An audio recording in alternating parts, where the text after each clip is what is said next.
संभाजीनगरमध्ये copy रोखण्यासाठी अफलातून उपाय बघायला मिळाला। शाळेच्या चारही बाजूने 3 फूट खोल 3 फूट रुंद चर खोदण्यात आलेत। पैठण तालुक्यातील जायकवाडी येथील हा भन्नाट उपाय सध्या बघायला मिळालाय। आपण दृश्य सध्या बघू शकतोय।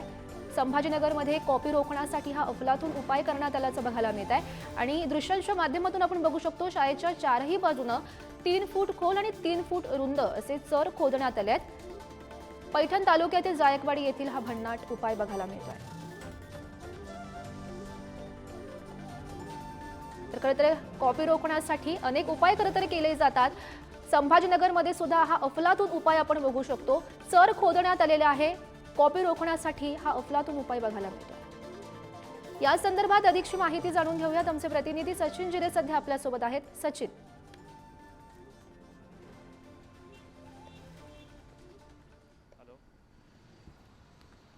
सचिन माझा आवाज येतोय?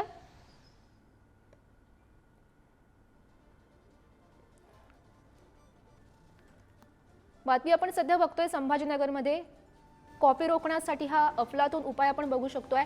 पुन्हा एकदा जाऊयात आमचे प्रतिनिधी सचिन यांच्याकडे। सचिन, आपण हे दृश्य पाहतोय। कॉपी रोखण्यासाठी आता शाळेच्या चारही बाजूने चर खोदण्यात आल्याचं बघायला मिळत आहे।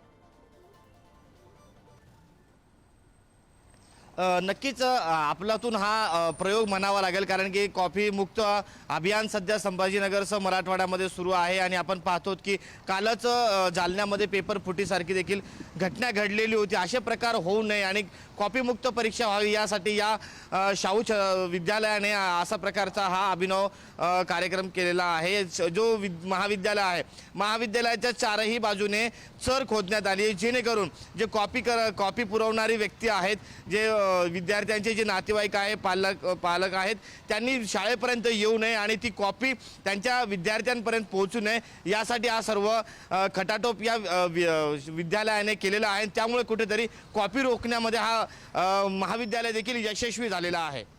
हो, नक्कीच सचिन, धन्यवाद दिलेल्या या सविस्तर माहितीसाठी।